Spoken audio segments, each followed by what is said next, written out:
Please hold whilst we connect you to Redacted.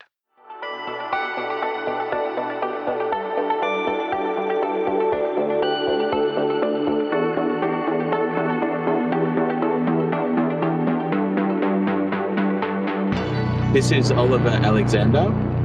This is Louis Mills. This is Miklu Silvanto. And you're listening to Redacted.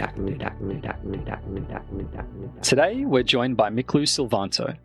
Miklu has had a long and colourful career in design, working with companies like Apple, where he worked with some huge names such as Jony, Aivan and Marc Newson, followed by AirBnB, Bang and Olufsen, and has even been a partner and founder to many others, including Elo Health, Aivan and Finnish furniture company Vaarnii. As a designer, leader, and an investor, Miklu has cultivated successful products as well as innovative and dynamic businesses. In this episode, we have a chat to Miklu to pick his brains and delve into his extensive journey through the industrial design world. We're really excited to have you here, Miklu. So a big welcome from the team here at Redacted. Thank you. I'm sincerely happy to be here and fully recognize that in many ways I've kind of been hiding, and a lot of these stories I think are worth sharing. So excited about today. We're definitely keen to hear your story. I've been looking through your history and where you've been, and we'll jump right into it. So tell us a bit about yourself and your team to the audience in 100 words or less. My definition for design is building beautiful models between human beings and technology, or said differently, wasting time for good results. And I've been lucky enough to build a little team in many different fields that in different ways help me do both of those things. So understand technology and understand humanity and get busy and build something special between those two things. Nice, amazing. And how did you discover this field? What drew you to this industry of making things and creating? Classic story, or I think there's at least some listeners who will recognize something similar. So actually my girlfriend wanted to go to fashion design. And while she was getting organized about applying, I went through the application brochures and found something called industrial design and started to read on and decided right there that actually this is exactly what I want to be doing. Then retrospectively looking at things that I had done as a kid, many of those hobbies or interests or ways of being actually made me a suitable candidate for studying industrial design, even though I had not even fully known that it's a profession until my very early 20s. It's so cool to discover it by mistake. What do you think you would have gotten into if you hadn't been looking through that list? I come from a family of lawyers and doctors and whatnot, and I think I would have been a pretty decent but exceptionally frustrated lawyer. Good choice in the end. Yeah. So that was after you finished high school and you're working out what you wanted to do after high school, right? Around that period. Around that time in Finland, we also have to do national service, so go to the military. So I was kind of in the military, and maybe we'll return to this later because it's definitely on a global scale a little bit of a rare combination to be a designer, but also having to go to the military. And then after the military, I wasn't really fully certain of what I should start doing. And that was the time when I had the time to realize that actually she's doing something like this and there's something like this. And that seems like exactly the right thing for me. Yeah, what a contrast going from something like the military to something more creative and very different hands-on job. While you're a student and in your first year at MTG Engineering, you excelled from designer to design manager. 2 years later, you co-founded a design consultancy, and 3 years after that, you're involved with working at Apple. You were working with some amazing designers such as Jony Ive. So what kind of steps were involved in this period of wild transition? First of all, a lot of hard work that also felt fun and felt like play. When I was in design school, I had a tendency to first go do the actual school day, then go to the gym, and then basically have another working day after the gym. I had grown up playing basketball, and fundamentally, that's the wiring that I still carry in many ways. And I prided myself in you're first to practice and the last one to leave. And then I took that attitude into design school, particularly because a lot of the other kids had always known they want to be designers and they had gone to some kind of art school and done a lot of things that made them talented and gifted and quite practiced to get into design schools. And it's really, really hard to get into design schools in Finland where the university system is fully government funded and there are not a lot of places available for design students. So the school that I went to, the industrial design program, was 12 students. So you realize that, oh no, there are going to be a lot of applications, probably harder to get into that school than the RCA. Once I got in and I realized that everybody's pretty good at what they do, I thought I better bring my basketball methods because that's the thing I do. I applied to 40 different jobs and got a no from everyone except this one place. And then when I managed to get my first summer job at MTG Engineering, ended up being the perfect combination because I was the first and only designer and everybody else was business or engineering. So I think I had quite a good impact and ability to show what design can do to an organization. And probably that, coupled with the work ethic, meant that I was moving forward relatively fast, if you will. Which year of your studies did you do the internship? Was this in your second or third year? Basically, the design school that I went to in Finland is a 4-year degree, and I applied for a summer internship after my second year, got the job, and then decided that I wanted to work through school, which meant that after doing the school, I would usually work during the weekend. This is really not some kind of story of heroic effort and suffering or whatnot. I loved the work that I did and being able to do what you were learning in school and then immediately apply that to an actual business environment and context was also really quite rewarding. So they must have really recognized the work there for you to move to manager within, was that 1 year of working there? Yeah. Partly the team was small. Partly, I think they had an understanding that you have these functional components to what makes a great business. So you have the engineering team and the operations team and sales and marketing and whatnot. And they fully realized, which was wonderful, that design can be a valuable asset. And I think for design to feel legit, I needed a title that was a bit more legit. I don't think there's any more to that than that appreciation that, hey, this guy's really helping contributing to the business. If we give him a little bit of a title and position, then he's going to probably feel more empowered to go do some of these things. And I'll have to say thank you to then CEO and founder of this cluster of startups, because he fully recognized the power of design quite quickly after I started. And I actually sat in his office because he was so curious about design. And I got to learn a lot about business, a lot about engineering and other fields just by listening to his phone calls. And oftentimes he would have some kind of call or write an email and turn around and explain the logic of what he was doing. He also had exceptionally high standards. You had to bring your A game. And then even if occasionally, if he wasn't happy with whatever you did, which could have been quite arbitrary, he really let me know. And in some ways, I've always appreciated that kind of frank and direct feedback. And maybe compared to some designers, I've had a thicker skin for sometimes the feedback arriving in very vocal way. It definitely helps you grow and learn from it. And then so after that great experience, you co-founded a design consultancy. And then 3 years after that, you're working for Apple. So how was that transition in that phase?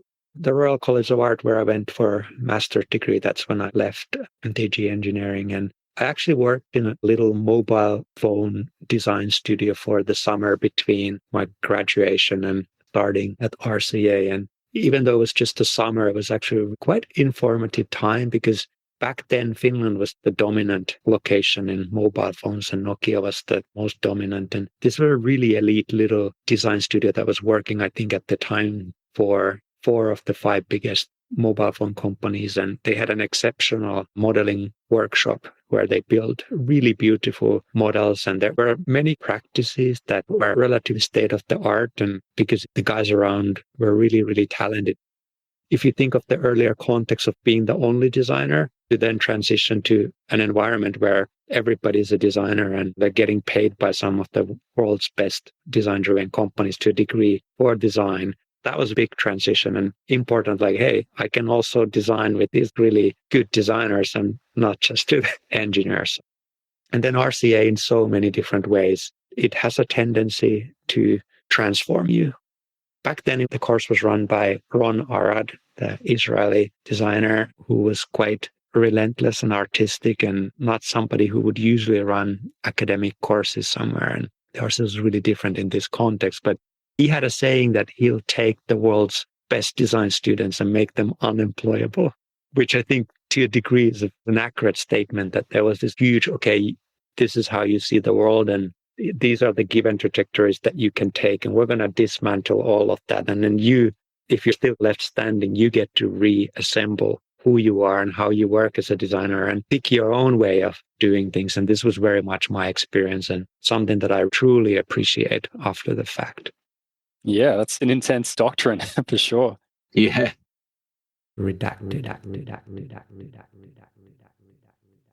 Hey everyone, this episode sponsored by PCBWay, the go-to destination for printed circuit board prototyping, low-volume production, and PCB assembly. If your team is working on electronics and you're in need of a prototype PCB, I can't recommend PCBWay enough. You can get a quote instantly, even if your circuit board schematics aren't finished yet. They can also help you with injection molded, 3D printed, sheet metal, and vacuum cast prototypes. PCBWay is the circuit board prototyper of choice for companies like Samsung, Siemens, Honeywell, Tesla, and Apple.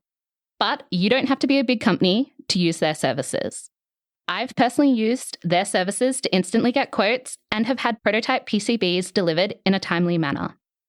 On top of all of that, PCBWay is offering us a special discount just for our listeners. When you get a quote from PCBWay, be sure to use our promo code REDACTED for a special discount on us. You can find PCBWay in our episode description or go to pcbway.com. So you started your own consultancy after working with the mobile group? I think I always wanted to be an entrepreneur. I think it's about how do you want to be in the world. And for me, it was always special that you get to grab good people and decide on a matter or topic that is important to you and go build something that is better than what's been built before. Maybe the cheat code or the easy way to get started is just to have a design studio and still pick the projects, but it's a little bit more straightforward. You trust that you have an ability to add value to various different companies. And for me, there was a practical constraint as well. RCA in London is pretty expensive. It's a 2-year course. So midpoint, I was keen to get back to working again. Not too keen to spend my effort in being a waiter or some kind of mundane job just to pay the rent and whatnot. So I thought, well, let's give it a try. And we were quite lucky. We had a good group of people that I knew from my BA degree. They were a year ahead of me in school, and I was kind of like the interesting dude a year below who's doing some good work. And then we founded the business together, and we had it for about 3 years. Towards the tail end of those 3 years, I started to fully realize that I'm not learning as fast as I could be learning. I think the design industry as a whole went through this shift from two-dimensional way of working and two-dimensional way of seeing the world to natively three-dimensional. Something similar is happening in AI today. And you have to be careful not to be arrogant. But at the same time, I felt like we're in our mid-late 20s and we are outperforming most of the studios around. And there seemed to be not enough different and learning happening. And I had a long dream of working for Apple, which back then to me was the pinnacle of industrial design, pinnacle of design-driven innovation and clarity of communication. Running a design studio thing was fun and educational, but I'm not learning enough and I'm doing all kinds of other stuff than design. I just want to be a really good industrial designer and I need to go there to learn to be a good industrial designer. That was your calling. Yeah. Yeah. Just so we have a bit of context around the time, what rough years was this around this time that you made this realization and you really were hungry for the 3D? I graduated BA 2006 and then RCA 2008, which was a tricky time to graduate because of the housing crisis and whatnot. And then I applied and started at Apple 2011. Right, yeah. Wow, what a time. And how many of you had the design studio? Was it a big group or quite tight-knit? The three of us founded it technically, and the fourth one had some unfinished business. We knew that he would join as soon as he would get his previous contractual obligations met. So 4 of us, and the studio is still running, and the guys have done a really good job. It's called Aivan and specializes in boats, but has done a lot of design in different fields and grown to, I think, about 50 people these days, which is a nice feeling as a founder that even though I've got nothing to do with that, and it's all thanks to them, that we did start something that sustained and is lasting and successful. Very impressive to have done that during university. Yeah, I can't say there's anybody from my course that started a consultancy that's still running while they're in their 3rd or 4th year. Very, very impressive. We'll jump ahead to getting the job at Apple. I'm sure there's a lot of listeners that would be very interested in how that process looks and how one might get into that job. Back then, the Apple industrial design team was Navy SEAL Team 6 elite unit that nobody really knows anything about. Nobody knew who's in the team beyond Jony, and certainly wasn't any apply here as there might be these days.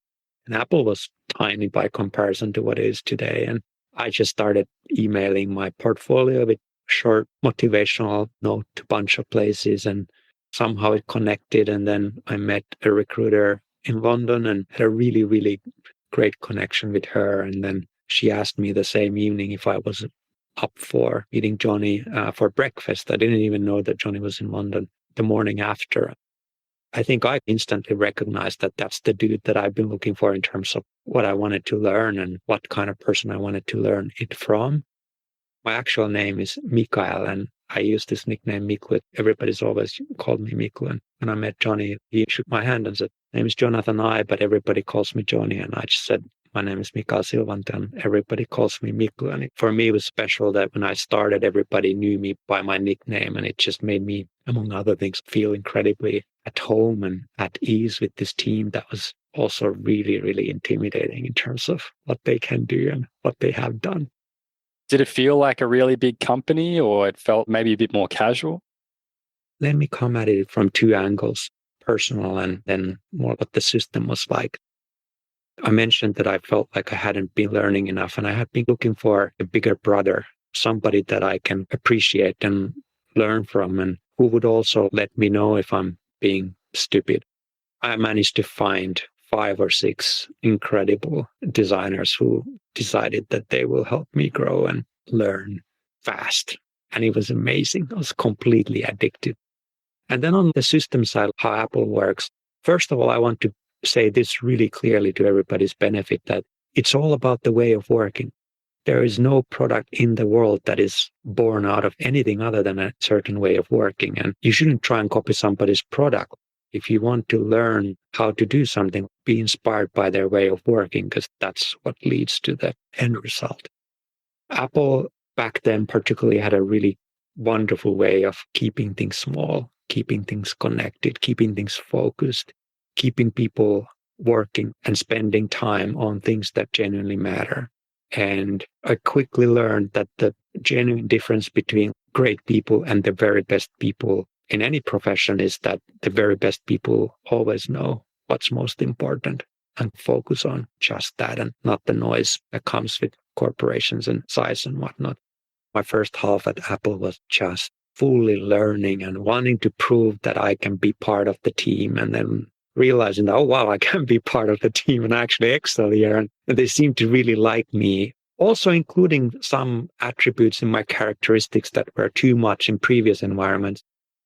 I think that's a key aspect for younger designers and older designers as well, that ultimately you shouldn't try and be something that you really are not, which never should mean that just be an asshole and ignorant. It's not what I'm saying, but you should be true to who you are. And once you find that tribe, that group of people who genuinely value you for who you are and where your natural qualities are honed and grown, then you're in a good place. And this was 100% my feeling in the Apple industrial design team. And I'm extremely grateful for that experience and that time. Wow, that's very inceptive and great to learn about the characteristics. What were some of those characteristics? Definitely curiosity, hard work, commitment to excellence, simply just caring more than most people, one of the things that really connected me and Jony during that breakfast even was he had had a studio after graduation. I had had a studio after graduation. We had both had this weird experience where we realized that we cared more about the work than the customer whose business was directly derived from the work, from the product. So I think this was an environment where it was okay to care to an obsessive degree and work hard and learn and be curious, but also have fun. I really enjoyed it. This is not a story about the hard work and the sacrifices. Yes, you make sacrifices, but you can talk to anybody in any industry at the top of their industry and they would have made sacrifices. There's no way around it. But this was a sacrifice of time and attention and family and relationships outside of the work. The work itself was energizing and fantastic, enjoyable. Do you mind if I ask what products you were working on while you were there? So I worked on a lot of the Mac portables, which was for me the dream project to work on, because we started Aivan with 4 Apple laptops and 4 of the cheapest desks we could find from IKEA, and then we went on to us. I think it was super special to get to work on those products. I felt like I'm making tools for some of my really good friends to do something wonderful. And I worked on a lot of input devices, and then I worked on the 2 first generations of Apple Pencil, which I really loved. The wonderful thing about Apple design team is that everybody works on everything and it's very collaborative. And first 3 years of my time there was quite intensely dedicated on the Apple Watch. Wow. And what a product that's become. That's crazy. Why was it not called the iWatch? Big question. Good question. Had to ask it. Naming product is difficult, and I would genuinely say that don't underestimate it. Language is so fundamental to how we function, and names matter. Naming your kids matter more than you realize. Naming is important, so let's just say that. So tell us a bit more about the portable products that you said you first worked on.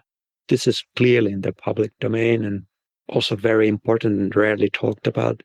That Apple went from being the world's best integrator of different technologies. So fundamentally taking stuff off the shelf and putting it together in a magical breakthrough product into being able to build every single subsystem, every single component on the shelf by themselves or design them by themselves. And this is an incredible transformation for a company. I was really lucky to get to go through that. And that also meant that every gram of material and function in laptops that I got to design was Apple designed and engineered and defined. So even if somebody else was making the display panel, Apple display engineers would be on it. In the launch videos of many of these products, all that was left for us to do was to tell what we did, explain all the things we designed and engineered. And it was such a crazy way of building product. And there were so many leaps on battery technologies and the hinges and the magnets and the speakers and antennas. On one of them, we combined the speakers and the antennas because both need a volume of air to function effectively. So you don't want to duplicate that. Let's just combine them. That was a special time. And I think that would be the biggest shift, going from integrating to still integration is everything. But now you get to mastermind the individual components while you're architecting the right way of putting them together. At that point, you're pretty far ahead of competition who's still like buying a display in a box that goes into a box that's the shell of the computer and ships with very little understanding of what actually makes a great display. And the aesthetics. Yes. Yeah. All those different fully packaged products. In terms of a timeline, the iPhone came out just before 2008, iPod Touch just before 2008, and then later Apple Watch 2015, and then MacBook Air came out just after the iPhone, and then all the other ones continuing the main computer line. So there was a lot of products coming out around that time that you started, and then progressing into the Apple Watch coming out. So it would have been really exciting. Did it feel like a big company, a big team, or was it very tight-knit? And how did that dynamic work between different departments? This is what I hold dear when I build new businesses. It was a family of excellence. that it was this sort of family-like unit in terms of genuine commitment to each other that was dedicated to a form of excellence. And then I think the second part of your question, what is so special about the best performing companies? What is still unique about Apple, I think, is that power comes from belief in the model itself. Power isn't political. Fundamentally, there was this belief between, let's say, engineers and designers that if we work in a certain way, we will create outstanding results. And Apple also was such a meritocracy that generally would put the best designer in charge and the best engineer in charge and the best operations person in charge, rather than, okay, that person seems most charismatic or polished or corporate or wears the fanciest outfit. This latter is sadly how it happens in many other corporations. Yeah, that's a really interesting point you make. So you're putting the person that's most skilled for the job there rather than someone who's been there longer or other reasons. There's a trade-off. You might have to put the HR phone number on the business card for some of these leaders, because they might have not been the most polished and emotionally intelligent collaborative personality in the universe, but they certainly were probably the most qualified and the most able to take goals that the organization would see as impossible, which was a word that we didn't really use, and make it achievable. Yeah, wow. That's a great insight. Sometimes the best people can be really on the cutting edge and really have some crazy characteristics that can really push your designs to where you want to go. And you want to harness that craziness, I guess, sometimes to get the best result. People can sometimes come in extremes, and harnessing them for good is the thing to do. Yes. Yeah. Speaking of some amazing people, you've met Jony Ive and Marc Newson firsthand. Any advice they gave you that you could share, and anything you learned from them? Jony is a mentor and a brother and somebody I spent a lot of time with. I learned a lot from Jony, and maybe fundamentally, the thing I learned about leadership that isn't much understood or talked about enough is that the ideal exchange between a leader and somebody that works for the leader is that you get to go to them with your lack of clarity and concerns and worries, and you come out knowing exactly what to do and not feeling stressed. That is the best form of leadership, in my opinion. And that was something that I got from him. Somebody that brings confidence to the team, even when it's difficult times. That's definitely part of it. Maybe the way to say it is that somebody who carries that lack of confidence for the team. We were also under considerable pressure. Sometimes I would look at my design table with all the models arranged, and I'd be like, that's so many damn billions of dollars that I can't screw this up.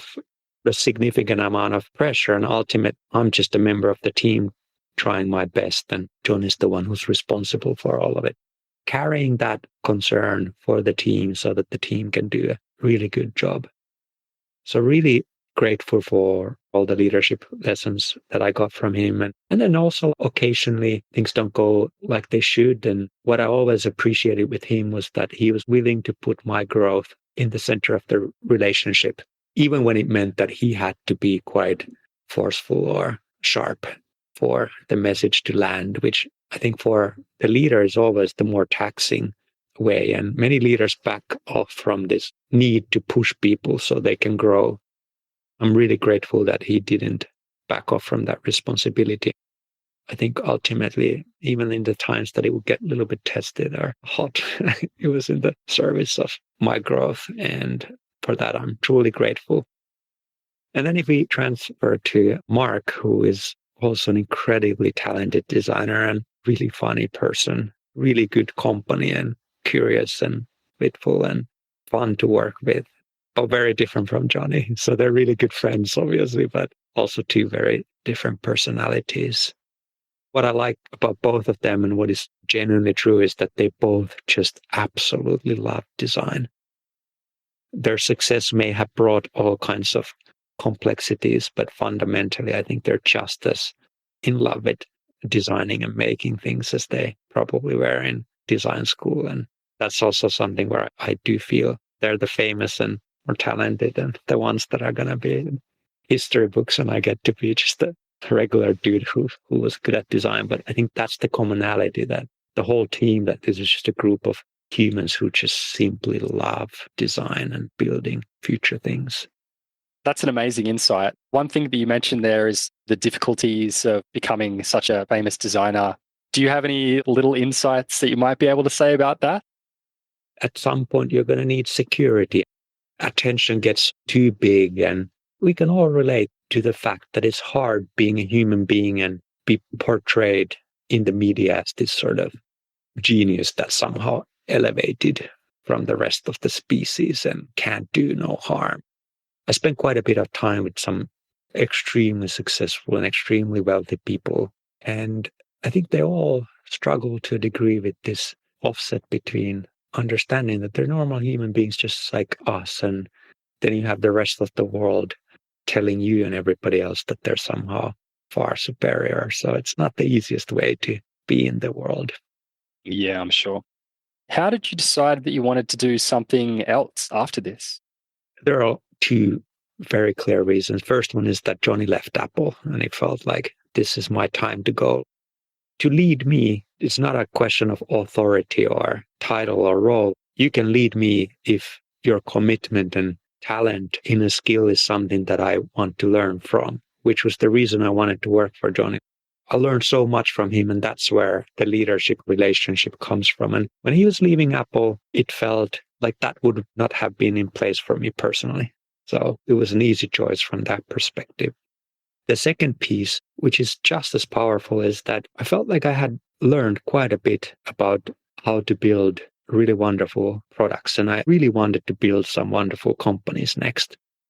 The whole thing about Apple comes from Steve's wonderful commitment to just do your very best for other human beings. And I felt that I want to do wonderful things for other human beings as well. And putting these two together felt like the right time. And oddly enough, I haven't really regretted that at all, even though it was a huge decision. And at the time, so much of my identity was I'm an Apple industrial designer. So also shedding that identity was a big decision.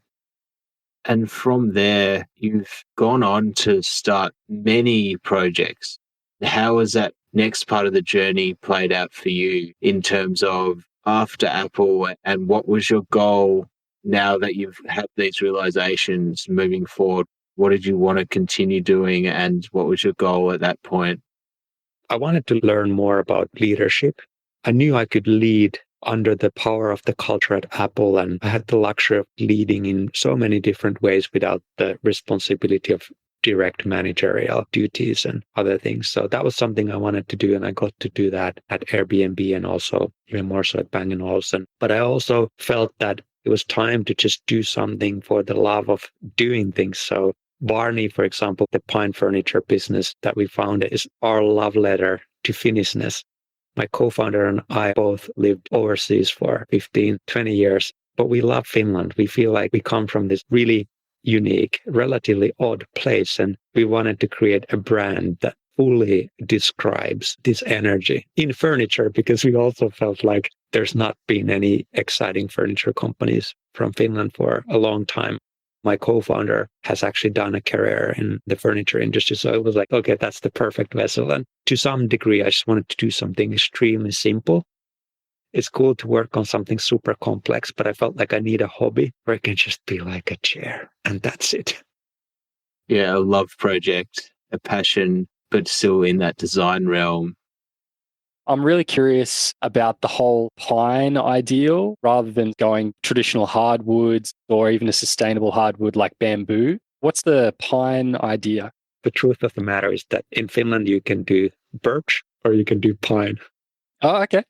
If you're set on, it has to be made in Finland from Finnish raw material. And Arctic's done birch, so I said, we're going to do pine. But also, importantly, I personally felt really tired of the whole mid-century modern aesthetic, oak and certain molded plastics and metal details, just being done to death. And I felt like we need to force the issue and have something that is by its inherent quality different.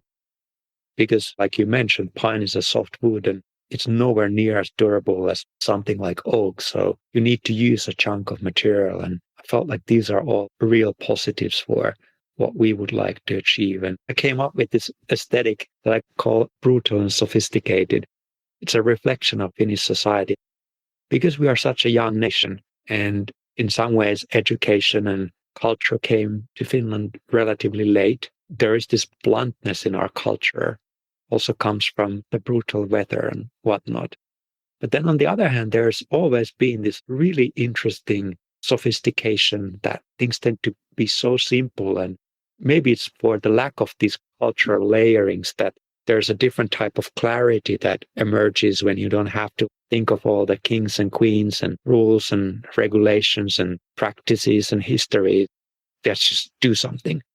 And that can be very sophisticated. And in some ways, that's a little bit Apple-esque in the Zen-like crispness of this is the right direction.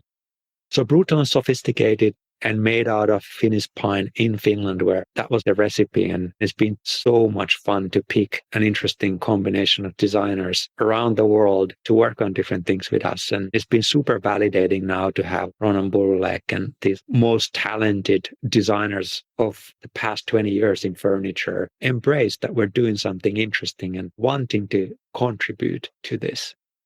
Yeah, it's amazing. I've seen some of the stuff online. I really like the sometimes simplicity and sometimes out there nature of it. It's very Finnish, and I like the nature of the pine, and it's just such a sustainable material as well compared to traditional hardwoods.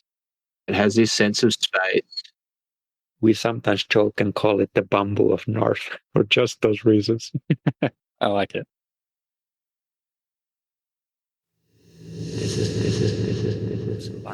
This is Miklu Silvanto.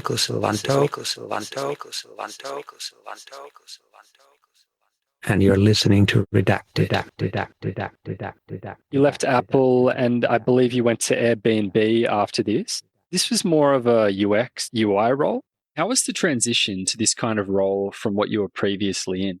It was actually a role that combined many design disciplines. Airbnb had a little skunk works called Samara, with the idea of building housing units and technologies that would natively benefit the platform. Or you could vastly influence and upgrade the experience of Airbnb, the platform, if the actual building and the technologies were an extension of the platform. That was a short stay. There were many reasons why it just wasn't the right thing.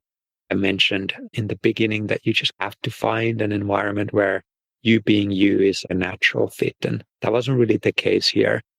Having said that, I did learn a lot in that short period of time. And I hired some people that I have continued to work with after the fact.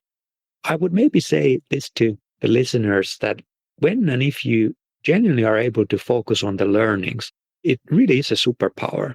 What would feel like a failure or a waste of time takes an entirely different shape if you focus on the learnings and you realize that because this didn't go so good, or I made this mistake, or that didn't work out, I can do these things now that I wouldn't be able to do otherwise. And I think the time at Airbnb was very much this experience. And then the pandemic exploded and it's just wrecked the whole project, frankly, and also wrecked Airbnb pretty bad for a little bit. It was an interesting time, and the pandemic itself, I think we genuinely spend too little time reflecting on the pandemic. It was like nature's message that the way we're doing things is not the right way. And rather than take that seriously and think about how it should influence our individual choices, but our society as a whole, we just went right back at it the same way. But I've really tried to be mindful of the meaning of that tough period of time and how it shifted certain things, and really tried to take the lessons of the pandemic with me to this much, much merrier state where it's just another cold that's going around and we're going to successfully co-live with it. A lot of lessons from the pandemic in design and in life as well. And then thinking about supply chains, and you start thinking about your general health and foods we eat and all kinds of things to do with your health, and then how design can have an impact on people's lives. And that leads into this question, What other processes in your life do you believe can be beneficial to designers, as in maybe mental, dietary, physical, or spiritual? I think that's a great question, and I'm really happy that we're talking about this subject. There are a couple of different ways to get into this. If the definition is to build something between human beings and technology, understanding humanity is a fundamental way of being able to do that. You could say that our body and our mind and our spirit is the three domains in which you have to learn and what you have to understand. In my case, I went from the perspective of how do you play a good game of basketball into design, right? So I was already naturally wired that, hey, my diet's going to matter, my rest is going to matter, my different forms of exercise, learning certain skills, all of this is going to matter for my performance. And my life was built around, to some degree, optimizing what I do. And that was quite natural to say, my body did this, and now I'm kind of like a brain athlete. When I was young, I thought I'm a brain athlete. Take that same mentality and those same processes to a degree to your work as a designer. Then there were several pivotal points over time that fundamentally altered how I think about this or how I don't even think about it. One of the most sophisticated illusions that we all believe is ourself. Me, myself, and I, the ego construct that we've created, including in this moment that I come here and this is my name and these are the things that I've done. And it's all good being aware and having a memory of what led to here and being able to take some sensible part in this and then go on to do some new things tomorrow. But I do think that if you're not aware that this is actually a sophisticated construction, and it's largely not true, if you're not aware of this, then you're going to end up having a pretty limited ability to truly understand humanity, truly understand yourself, to truly have the awareness to make the right, including design decisions, at a time where technology is increasingly addictive and incredibly powerful. And if we don't pay attention, it's super easy to let this sophisticated ego construct to just be made happier and happier and happier, or in some instances, unhappier and unhappier and unhappier, without any awareness of your own participation, how you're contributing, how you're interacting with these technologies, and whether it's a good thing or a bad thing. And maybe one way to think about it then, at this point in time, in technology and culture and society, at least this is what I've rallied around in my own thinking. If you have full ability to divide your time between different ways of spending your time, what is the right balance? Let's say that we're not that far from these hyper addictive computer games where the NPCs are AI driven, highly sophisticated, very human like individuals. And this whole thing can be orchestrated real time to give you exactly what you're looking for in that moment. Your personality, all of this is factored into it. Now, if you just do this 16 hours a day and then struggle to sleep and then do it again, no good, right? Let's say you can have a free choice on how you build your day, how you live a good day, and what components go into it. Then how do you divide your time? This is something I've been actively thinking about and working on, and could perhaps even be a bigger project in the future, because I really do think fundamentally human beings are struggling in making the right choices, dividing their time and attention the right way. And I think to a degree, you could probably argue that designers uniquely are maybe burdened by this, because a lot of our work is in the realm of imagination. A lot of our work is living in the future, trying to figure out what's happening. And because we often are, at least I am, more sensitive to the environment, we're fundamentally artists and we feel culture and human beings in a much more sensitive way than probably most people do. Would you say that maybe designers maybe get a little bit more emotionally attached with the work and maybe fall into rabbit holes, or it can be maybe a little bit more emotionally draining with the tunnel vision and maybe working long hours and then struggle to balance with just regular life? All of those things, and probably coupled with that sensitivity that in order to really begin to entertain that there's a better way, you have to be aware and skeptical of the current way. And that also takes sensitivity. I think it's all the things you said coupled with the sensitivity that we have that's probably heightened to many other humans. And then it's also understanding in an empathetic way what other people need in relation to your project. So you have to understand, and then you may inherently hold responsibility to yourself for other people. And that is draining as well. But it's also wonderful in the sense of design. It's also one of the reasons we do design. Sounds like you've been wrestling with this technology growing and in our lives, how we can adapt to that and then put our best foot forward and live, I guess, excellent lives. You said you did 16-hour days effectively at uni and it's got you to this point. But at the moment, what are you thinking? Is there a balance for you? That's the right question. Balance can be a helpful and problematic way of thinking about it. This idea of balance, particularly work-life balance construct, I've seen a lot of people struggle with because it becomes a zero-sum game where too much on one is immediately too little on the other thing. And this analog of I work out every day and basically every morning. And I do think that when I put that hour of hard work in, I get more than several hours of extra energy out of it. So what's that for balance? And I think that's the way we should be thinking about this balance. What are the things that you need to do to feel like you can make the contribution that matches your value system and thus you feel like the work and the effort is meaningful?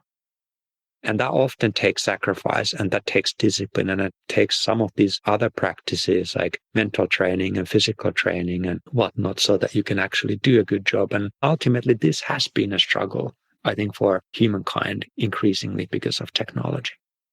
You would recommend many designers maybe to take their own journey and explore some of these things, say going to a dietitian or trying, what's it called? Mindfulness? Yeah, or meditation. Those should be part of design school, to be entirely honest.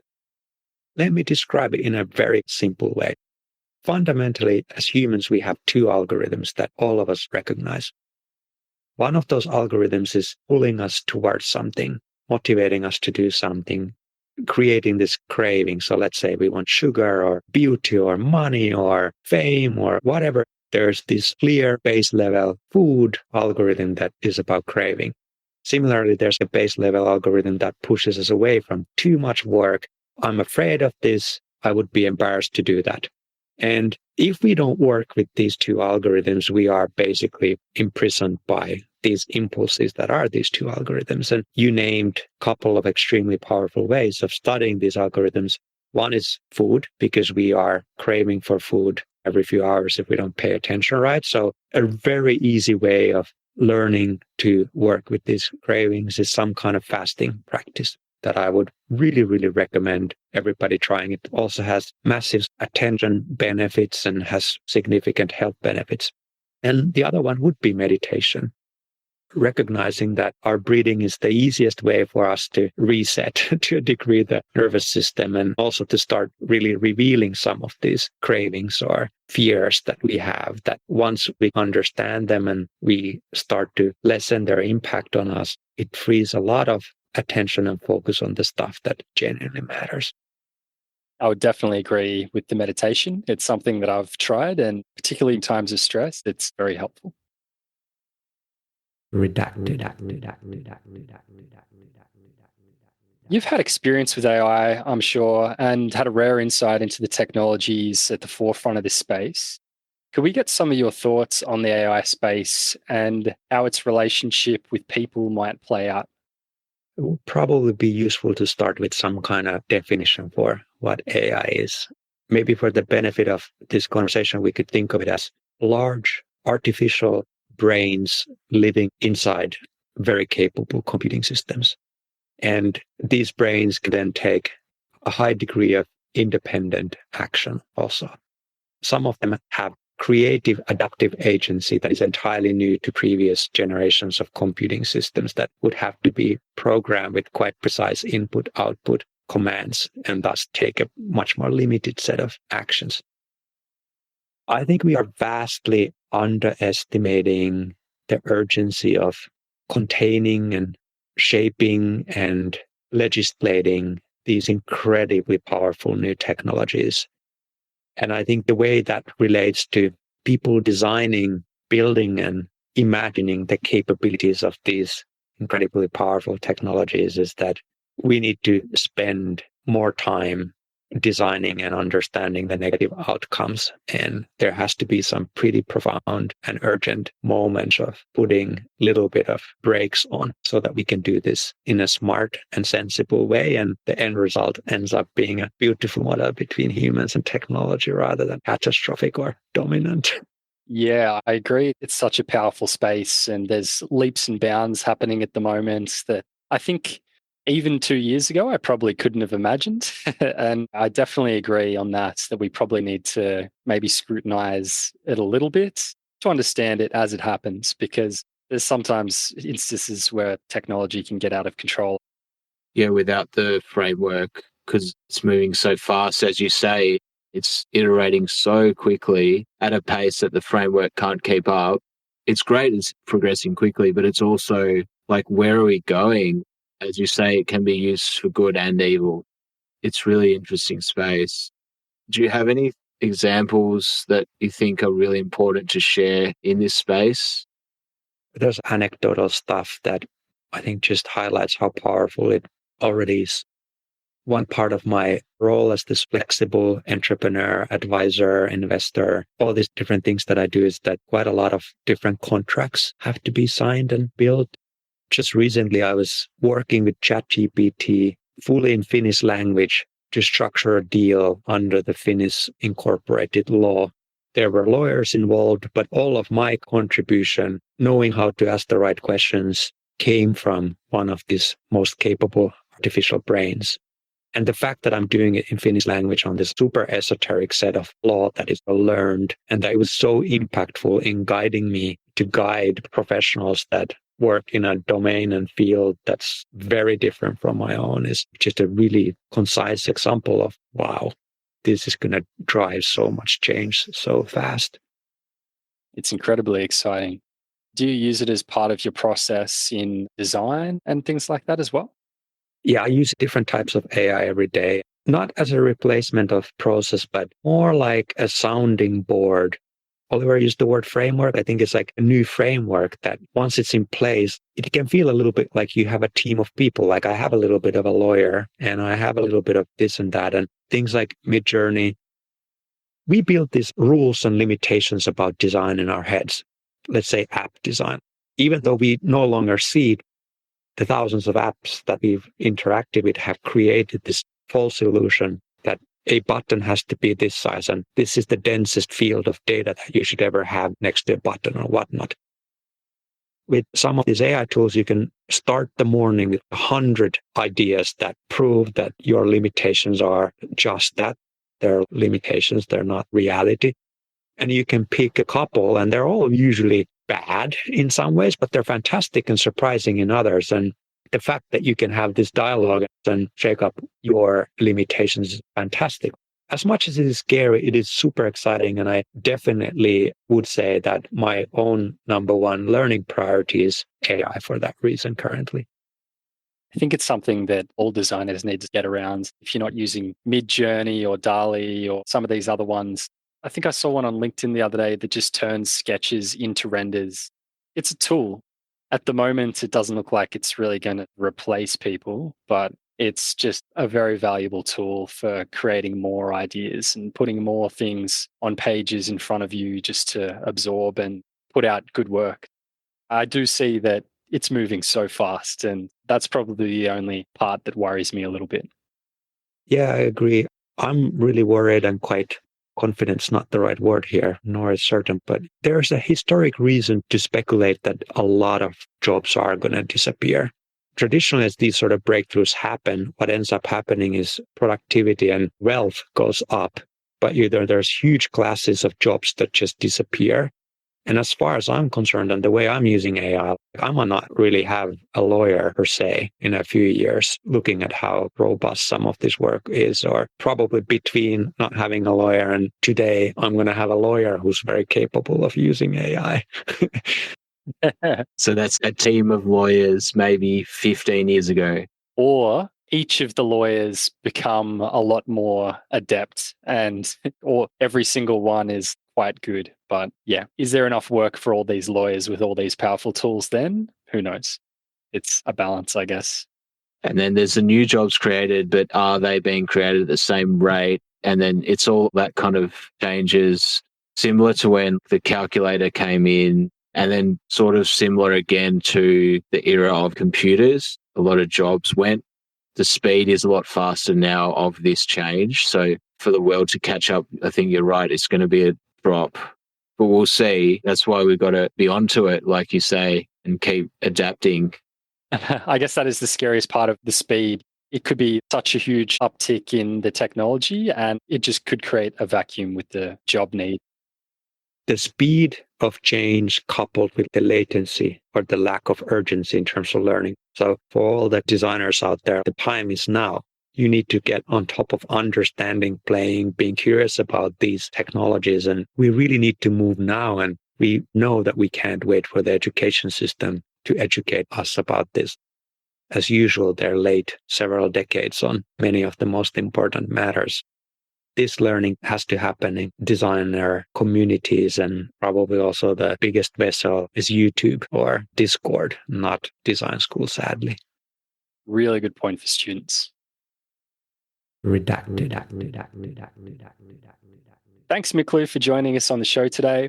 We've thoroughly enjoyed hearing about your design journey and are excited for what's next. Thank you, guys. This was really fun. It was a lot of fun for us too. Really appreciate your time. It's been lovely. Yeah, it's been great. For our listeners, don't forget to check out the show notes for links to anything we've mentioned, where to follow the show, as well as Miklu Silvanto, plus his work and our discounts from PCBWay.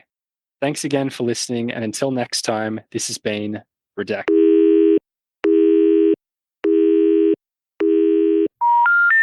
The number you have dialed has not been recognized. Please check and try again. The number you have dialed has been Redacted.